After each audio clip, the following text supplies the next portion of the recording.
In the Geography of Bliss, Eric Weiner, longtime NPR foreign correspondent, traveled to a total of 9 countries to offer some reflections on how happiness is defined across the globe. In the Netherlands, happiness is security. The Dutch have some of the most comprehensive social safety nets in the world. The gap between the rich and the poor is very low, and extreme poverty and homelessness are virtually non-existent. In Switzerland, the citizens place great value on having control of their own lives and government. And while the Swiss have a similar cultural push to succeed and become wealthy, just like Americans, they pride themselves on never standing out and not showing off their wealth and success. In Bhutan, a tiny mountainous nation near Tibet, nestled between China and India, happiness is a mandate. Yes, that's right. The government, which is ruled by an absolute monarch, is mandated with trying to increase the level of happiness of its citizens. In this country, which is a third world country in many regards, there is also universal health care and free education, and a strong focus on spirituality that grounds its citizens in the here and now. On this episode, we're going to explore to what degree an individual's happiness is intertwined with geography and culture. Let's think significantly.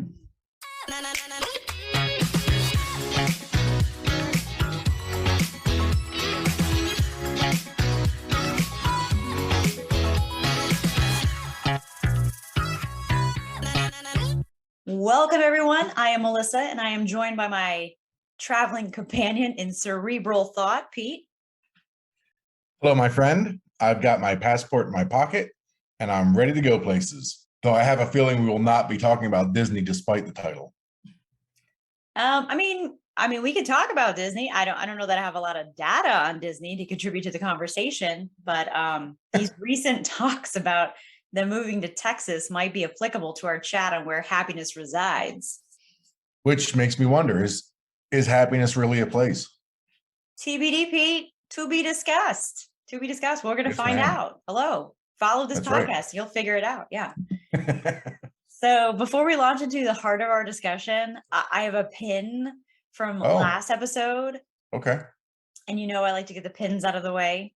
I do know this, yes. Okay, thank you. And my pin has to do with this idea of happiness is pleasure.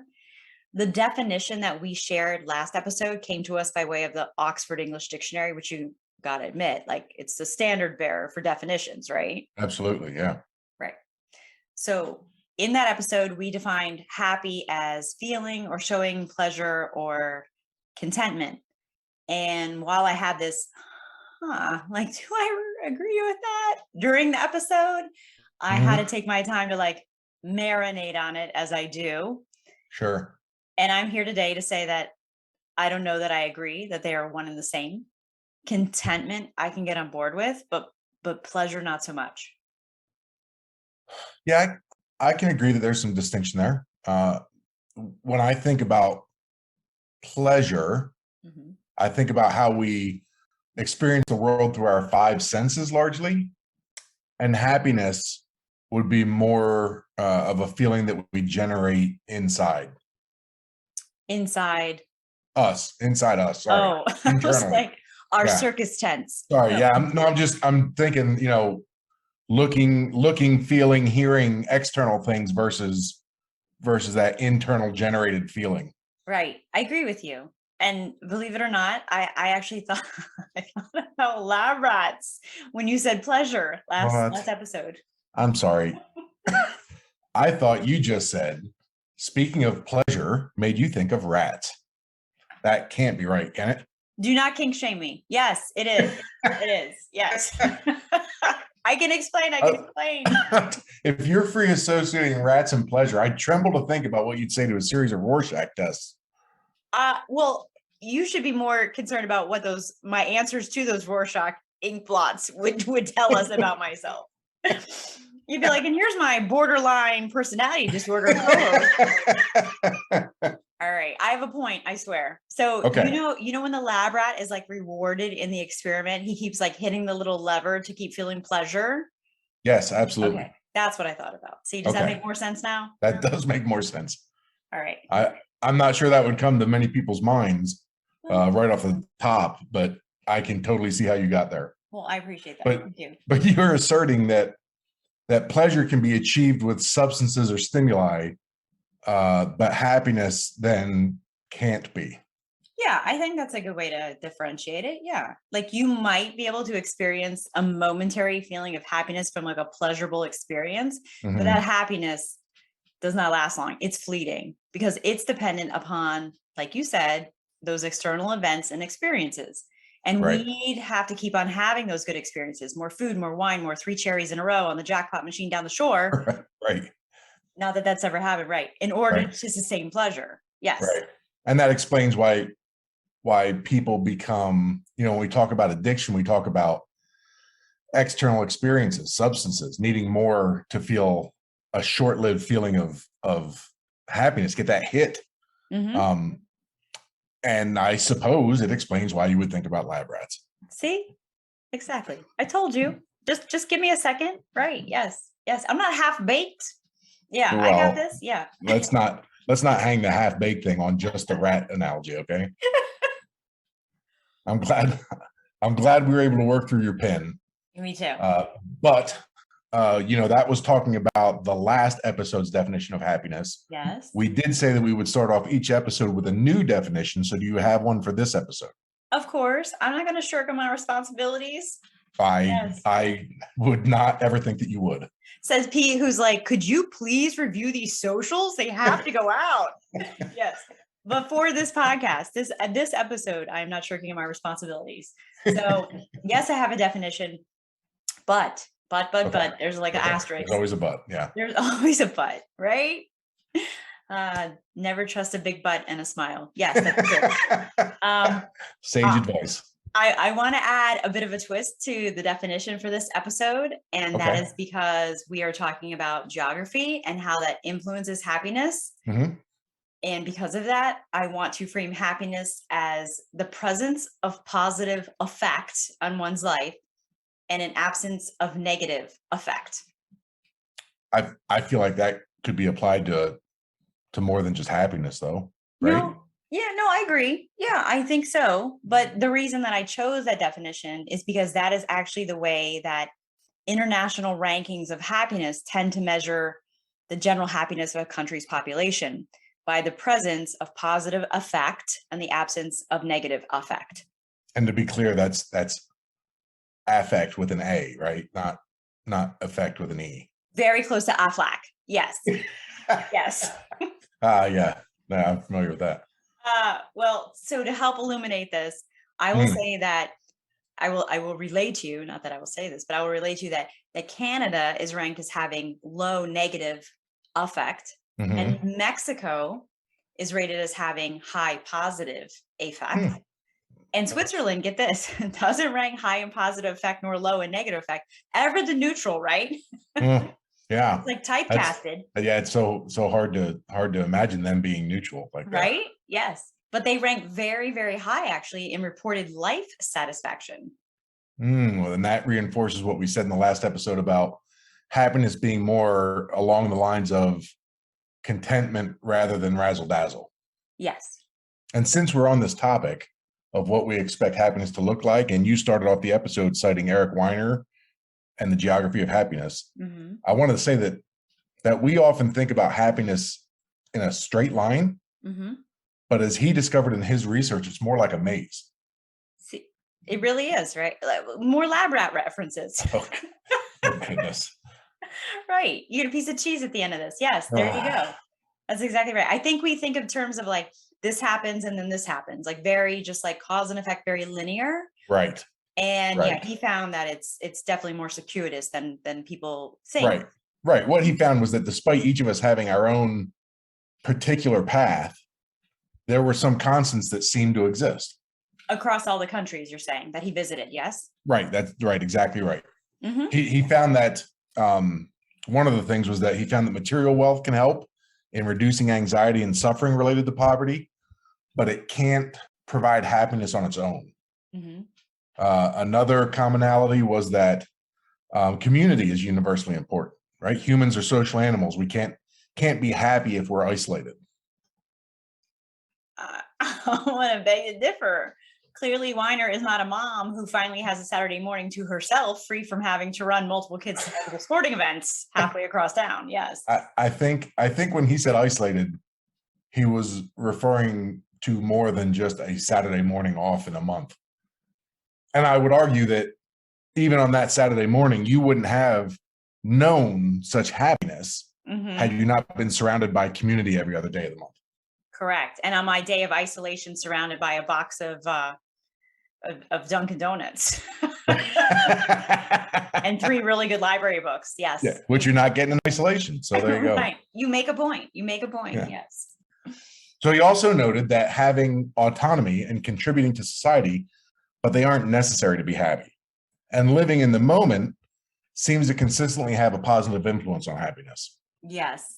Ultimately, chasing happiness seems to always be futile. Happiness comes from the here and now, not from the pursuit of it, despite what Kid Cudi would tell us. Yes. I gotta say, I appreciate that I can always count on you for an obscure song reference. Thank you. While simultaneously being unable to contribute any references to movies before 1993. Peter, we all have our gifts, man. I don't know what to tell you. Yes. Well, your gift for the lyrical deep cut is helpful in this case because while Kid Cudi is trying to pursue happiness, we are here to dedicate an entire episode to discovering where the happy people live so you and maybe he can move there. Oh, the perceived irony. Right. And then once you are there won't be anything left to pursue. So he'll have to come up with a new name for his next album. Maybe the maintenance of happiness or something. And yes, that would be a good album cover. We could float that to him. Right. We should DM him right now and be like, have you considered? Yes. and to that end too, once we got there, right, this Hanalei, if you will, we would not be checking the World Happiness Report annually to see if there's a better place to be. Well, hopefully not. I mean, speaking of this whole World Happiness Report, that it's the 10th World Happiness Report that was just released this past March. And it was released just days ahead of annual International Day of Happiness, which is held annually on March 20th. I hope that you all celebrated responsibly and appropriately. Yes. Yeah, I hope. I hope everyone had a happy day anyway. Did you? I had no idea that it was March 20th until we're recording this in May. So I'm a little late to the party. Pete doesn't even know when March 20th is, he's saying, and let alone I feel like that might have passed you by. Well, it might have, yeah. Right. You can prep for next year, right? Yes, right. I've definitely got it marked for next year. I'm going to have the best day on March 20th, 2023. Yes. And so, we can see where we rank on the World Happiness Report. With a smile on our face, we will check the report. Yes. So it's interesting to note. So the report that came out this year had Finland at the top as the happiest country in the world for the 5th year in a row. Denmark came in second, followed by Iceland, Switzerland, and the Netherlands. And for those of you who are still scratching your head about a World Happiness Report, yes, this is a thing. As Pete said, it's been released for the last 10 years by a group called the Sustainable Development Solutions Network. And it ranks global happiness in more than 150 countries around the globe. Right. And the data wizards base their ranking on information they collect from the Gallup World Poll and several other factors, including statistics on gross domestic product, life expectancy, and the like.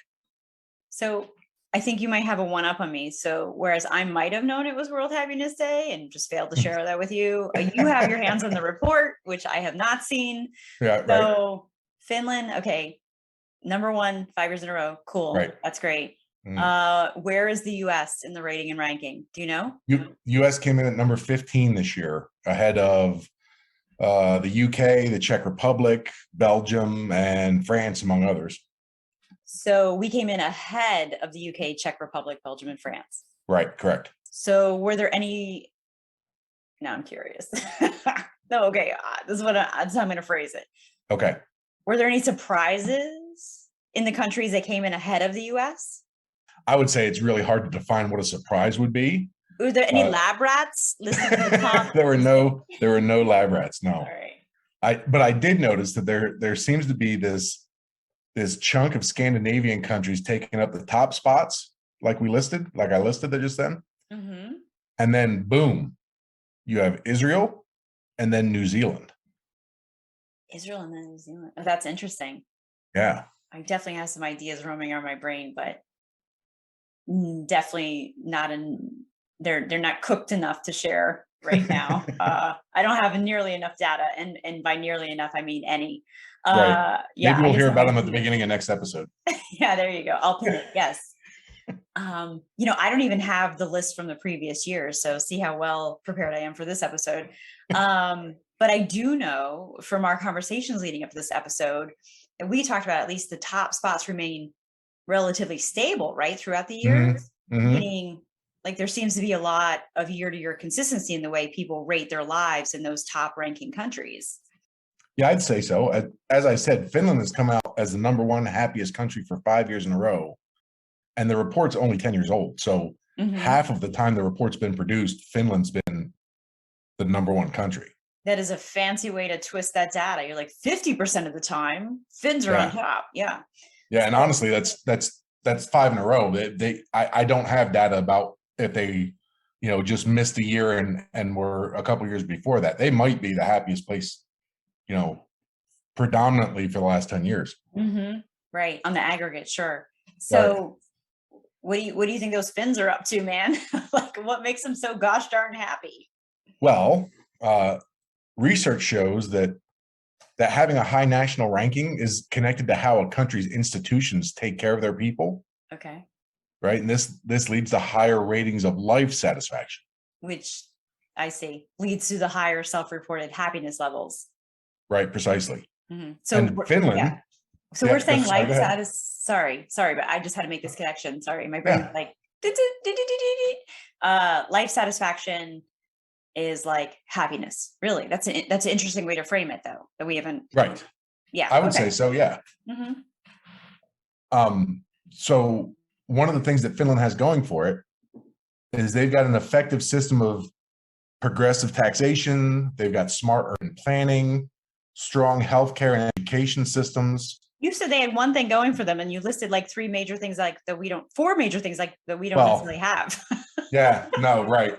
I was thinking of them all as like government care, Oh, sure. Yeah, that makes sense to me. Right. They're all kind of fall into the governmental realm. Right.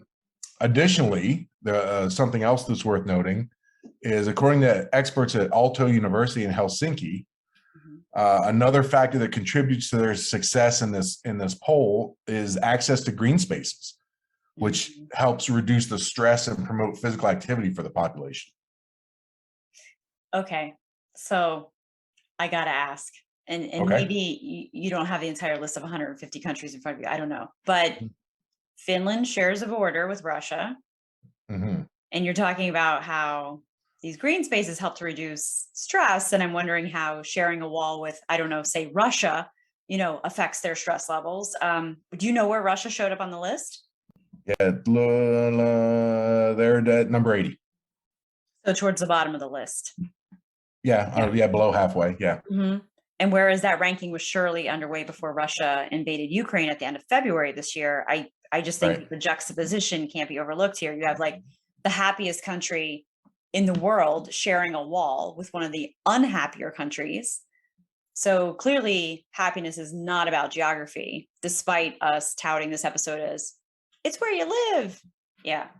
Right. Maybe it's just the way I took this. I didn't ever think we were going to find some land somewhere imbued with magic that's people standing on it happy. I was thinking of a where as more of a community. Well, that's because Kid Cudi hasn't asked you to go live in a country with him. I'm waiting, Cudi. Hit me up. Oh, I love how you're trying to give me some coffee cup wisdom here. Like, home is not a place, it's a feeling. But yeah, I mean, I guess I am, right? Back to when you asked me about, was anything surprising? I want to make a point that this year's report found remarkable worldwide growth in all 3 acts of kindness monitored in the Gallup World Poll. And those would be helping strangers, volunteering, and donations. They were up in every part of the world, reaching levels almost 25% above their pre-pandemic prevalence. So they are tracking 3 acts of kindness, specific things, helping strangers, volunteering, donations. Right. So basically what you're saying is there is a connection between acts of kindness and happiness. So right. It isn't just what my country can do for me, but what I can do for my country. President Kennedy was definitely onto something, even way back then. Such a visionary, that one. And I might add the second episode in a row where he's popped up. Oh, snap. You're right. Yeah. I feel like we might have just issued ourselves a little challenge, right? I think so. Can we keep this up? Maybe we'll spread to other podcasts, right? Could be. Only time will tell. Be sure to tune in next week, ladies and gentlemen, to find out. I was going to say, it's better than dumping ice cubes on our head or some other nonsense. That's exactly right. Sniffing pepper. I'm not about that. But I can. How can we link JFK into whatever topic we're talking about each week? All right. Well, all right.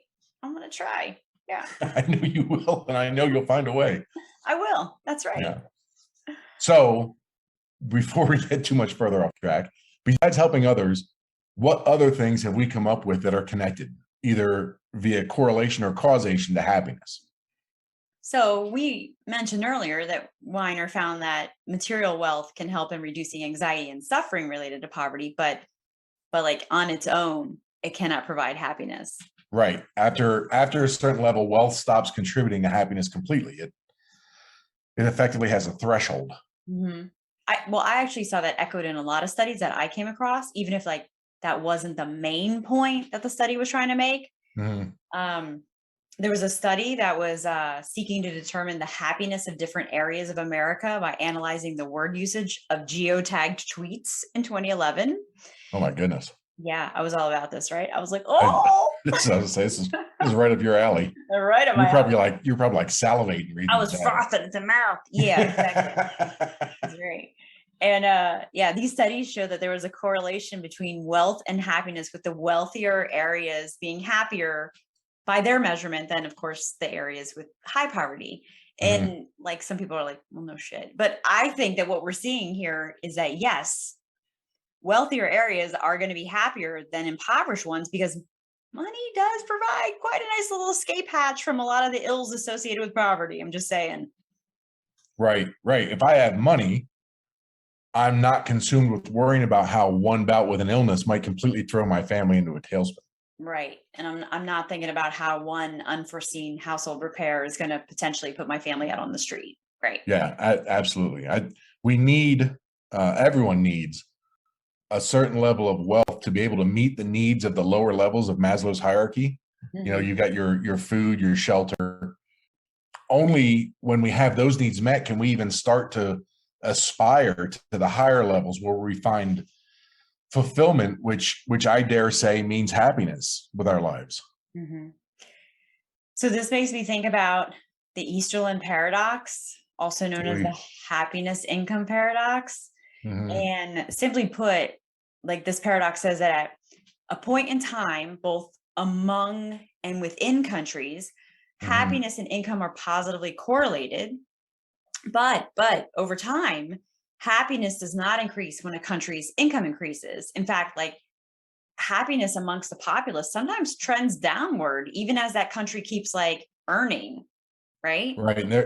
And there have been scads of critics of the Easterlin paradox and loads of other studies contradicting what they found. But I think, despite the scads and loads, that the pendulum is back to thinking that the Easterlin paradox is valid. Mm-hmm. Yeah, well, I know that some of those studies that were criticizing the Easterlin paradox we're looking at countries for a briefer period of time. Sure.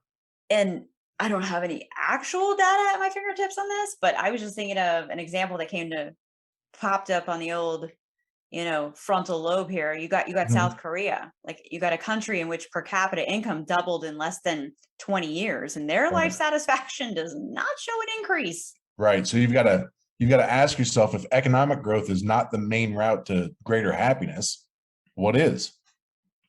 I'm so glad you asked, because Easterlin himself, the guy who came up with the paradox, like he's answered this. He says that, we might need to focus on things that, more directly touch personal concerns, like health and family life, Mhm. those things that actually can move the needle rather than on the mere escalation of material goods.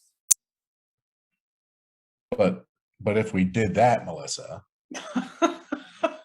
then how would we ever increase our wealth, which makes us happy? Right. Thank you, Peter, American capitalist. Yes, right. Yes. As soon as you started that, I was like, oh, you're going to be sarcastic. I could just tell. Yes. All right. It's noted. Correct. Yeah. I thought it was interesting that you mentioned before about how in the Netherlands, Mm-hmm. the Dutch have a small delta between their rich and their poor. There's not a lot of income inequality, is the catchphrase here. Mm-hmm. And I wonder if that is what we are seeing here, that when a country looks like it's getting richer, Mm-hmm. is it the country getting richer, or is it a small handful, the Bezos, Musk, Gates, Soros are getting richer, Mm-hmm. and that skews our national average on income, Mm-hmm. while deepening the divide between the haves and the have-nots, which decreases happiness. That is an interesting hypothesis, and it's got so many variables. That's yeah. Yeah, it's really, that would be hard to quantify and At least very on the dynamic. fly. Yeah. Yeah. Right here in the here and now. Yeah, we'd have to do some more digging to see if that had merit. One thing that does come to my mind when we talk about haves and have nots is this idea of individualistic societies versus Mhm. collectivist societies. Okay. And this might sound like a little bit of a reach, but something that I've just come across in my research and my prep for this episode was that collectivist countries tend to have colder climates, and they Really? yes, and they tend to have stronger safety nets and put an emphasis on equality. Can you figure out why? This is all new information to me as well. But since I'm being put on the spot, I'm going to go. I'm going to say that cooperating and sharing resources probably was the only way those cultures could survive the harsh climates back in the day. That's correct. Yes, that's exactly right. Yes, that sort See, of yeah, where people came from has really imbued that culture. Um, with this idea of like working together for sure. mhm, mhm. And that that sort of shared experience can lead to the development, of a common identity, much like you're seeing probably in these Scandinavian countries, a common set of core beliefs, which can absolutely have a profound impact on our happiness. Uh, Right. as well as I do, that studies show that when someone shares the same identity and core beliefs as a community around them, they have a greater chance of being happy. Yeah, absolutely. Yeah, that the shared identity and values may also be a contributor to why Scandinavian countries consistently score so well. Hmm. I mean, if I grew up Dutch, I believe I would be happier there than if I were transported to Egypt or Japan or the USA. Right. I mean, it Yeah, just for sure. Yeah. Studies revealed that identifying as being religious was correlated with greater happiness in most of North and South America, but was inversely associated with happiness in China. mhm, And like being interested in politics made people very happy in China, but miserable in Russia. Why right, do we see those differences? Well, the data suggests that having alignment with these values of those around you is the key factor. right. And this doesn't surprise me in the slightest. Feeling isolated and disconnected from others, as we discussed earlier, consistently takes away from feelings of happiness. Yeah, agreed. So why don't we talk about some of those other tasty little tidbits we found that about where the happy people reside? Oh, sure, I can do that. I've got a study here by Stephen Getz, a professor at Penn State. He found that living in the suburbs generally made people happier than living in either the city or the country. Professor Getz clearly did not interview me, right? He did not interview me either.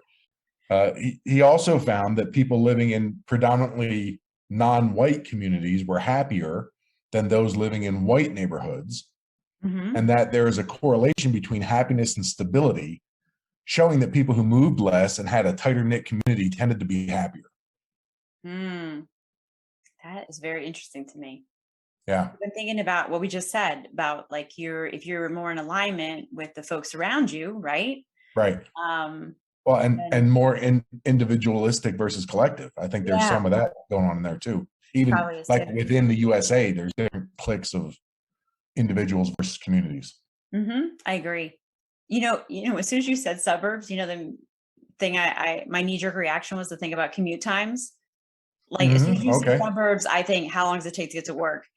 And what I found out is that I am not the only one who gets unhappy thinking about commuting, because the longer one spends traveling to work, the less people felt happy. Right. And I came across the same information, but it's important to know that it hinges on how long they spent traveling, right? Hmm. It's time, not distance. So the person who lives 70 miles straight shot from work and drives an hour, and the person living in, say, LA, who lives significantly closer but still has that hour-long travel time, are both equally unhappy. Hmm. Yeah, I wonder if there's some sort of unhappy continuum built into that. Like people who travel an hour on open roads going 70 miles per hour are happier than those sitting in traffic. I'm going to Right. just surmise this to be the case. I don't know for sure. I just know that commute times don't make people happy. Yeah, no, I would say that would definitely be worth looking into. Hmm. I think regardless of if they're in LA, standing still or doing 70 on the highway, Hmm. I think if they listen to our podcast, they would be happier during their commute either way. I mean, think about how much happier they would be if they just had a brief mental reprieve from their commute. Yeah, so we're not looking for brief mental reprieves. We're looking for active cognitive, like cerebral sort of. Well, we're like feeding them, and that gives them a chance to chew on it, and so that when they run into their friends and family, Got it. then they can get that active brain muscle working. Got it. Well, I'll see if we can partner with Sirius XM Radio. Yes. Oh, that would be fantastic. Yeah, that's a good idea. I'll You get right know, on it. I have to wonder if the problem with the commute is being stuck in the car or the train or whatever however you're commuting, Hmm. because there's definitely research out there that says that people's happiness is affected by their immediate surroundings. And I know that you're going to agree with this because I know you're very affected by spaces. I am deeply affected by my physical surroundings, not just happiness wise, but productivity wise. Yes. Yeah, and you're not alone, Hmm. right? In a study conducted in China, researchers found that happiness was significantly affected by things like temperature, how crowded a space is, how noisy it is, how many points of interest were around a person, and how close together those places were. Hmm. So in other words, there are a lot of micro variables that we can look at as far as how our physical environment affects our mood. Hmm. And to your point, there are multiple studies showing that exposure to nature, like a coastline, forest, or other Right, green space, like you were talking about earlier, right. definitely has significant impact on our happiness. Just nature in general. Yes. And this might explain partially Hmm. why urban areas tend to score lower than rural areas, and why, as I said before, suburbs were happier than either, because Hmm. the burbs have a lot more green space than your urban areas, but they have a higher density of points of interest than your rural areas. So they kind of get the best of both of those measurements. Hmm. That makes sense. And there's one other aspect of this that I found interesting. I want to touch on specifically about the unhappiness in urban areas. The Mm-hmm. research showed that areas in decline, like Detroit comes to mind. Sure. Um, yeah, areas in decline had lower happiness scores. Yeah, that stands to reason. But hold on, there's more. But they found that they were still unhappy in their heyday. Oh. So, right, exactly. This is what's interesting. It's not really the wow part. It's not really that areas in decline and lower Mm-hmm. happiness scores. But what's interesting is that even at the height of their power and productivity, people in these places were unhappier than in most places, which makes me wonder, did the unhappiness cause the decline? rather than the decline causing the unhappiness. Oh, that's an interesting thing to think about. I love Mhm. that. I love a good chicken or the egg discussion. Right? And I think that relates to some of the research I looked at that proposed that there were financial considerations that some people made as a trade for happiness. Mhm. Right? Many of the unhappy urban areas also scored high on income levels, but that didn't translate to happiness. And that's after controlling for cost of living, right? Right. Actually, when they controlled for income, which is slightly different than cost of living, but Mhm. when they controlled for income, they found that New York was among the unhappiest places. Oh. So the question is, do people feel like they are giving up some level of happiness in exchange for some other tangible, like a higher salary or maybe more culture, Yeah, maybe? Yeah. that's one of the questions for sure. Mhm. Another is if these cities are unhappy when they're booming and they're unhappy when they hit hard times, is there any variable that can be tweaked that would increase the level of happiness in that city? So to be clear, when you're talking about booming, you're referring to the city at large, not necessarily like the health and welfare of the average citizen, right? Right, right, and that's a critical distinction. Like we pointed out before, with the way you measure income and wealth in an area. Sure. Hmm. Okay, so that makes sense, and it makes the studies that I looked at valid, actually. I found that one of the most effective ways to increase happiness in a region is to reduce poverty, which Sure. is easy to say. It's like a no-brainer, but it's not something that's very easy to check off a to-do list. No, no, it's certainly not. Right. And coming out of the pandemic and the way that changed the way we look at work, I think I have some idea about what can be done to help some of these places that are in decline. You have some ideas about to help these places that are in decline. You you're now a city planner, Pete. What is happening here? I don't have any experience in this arena, but Even more reason than to speak with authority. Go. but No, just allow kidding. me to advocate for some ideas that based on what we've been talking about may help some of these places speed up their recovery. I'm all about this. Let's hear it. I'm intrigued. Well, we see how many work opportunities have gone remote in just the last 2 years, Right. and businesses are seeing the benefit of continuing that. Hmm. So these cities that used to attract people with their local industries now have to take a slightly different approach. Right. So if those workers don't need to be in the office to do the work, then there's less draw for them to live nearby. Yeah, precisely. Hmm. So it makes sense that these cities would reclaim a lot of the space that was overcome by urban sprawl and focus on making more green spaces and more of the points of interest that we talked about.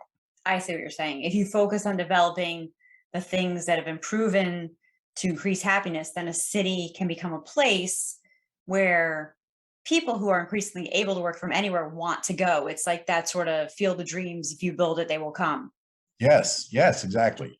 And I know I just took something extremely complicated and oversimplified it, but I truly believe that it's a strategy to consider, not just for places that are in decline, but for places that want to stave off a decline of their own. Hmm. I definitely think you're onto something here. I think we should start with malls in New Jersey. Yes. And they just That make me so sad. they Yes. could, yes, they could all be reclaimed and put to much better use. Yes. I think we could I think we could do a whole other episode just on this. Yeah. So maybe we don't do that, but we can definitely save it for later conversation. Maybe over a cup of caffeine for sure. Yeah. I would love that. Yeah. Yeah. So speaking of which, Mhm. we should probably wrap this up. This is a long episode, Pete. This is, we've gotten very verbose about this for sure. We had a lot to say, man. We That's all I did. gotta say. Yeah. So, Melissa and I would love to continue this discussion with you all on social media. Have you ever lived abroad? How did you see happiness manifested in your host country? Do you think that the place where you live impacts your happiness? How? Did anything that we covered on this episode surprise you? Were you nodding emphatically in agreement with anything that we shared? I know that bit about commuting did not surprise me, but the part about the suburbs being where happiness lives certainly did. So Yeah. reach out and let us know what your thoughts are. Yeah, you can find us on Twitter and Instagram at ThinkSigPod, and on Facebook and LinkedIn by searching for Think Significantly. And if you enjoyed our conversation, please invite your curious friends to listen or to move to Scandinavia. Yes. Yeah, if that happens. Yeah. Right. P and I will be back next week to discuss another fascinating aspect of happiness. Until then, we encourage everyone to think significantly about the world around you.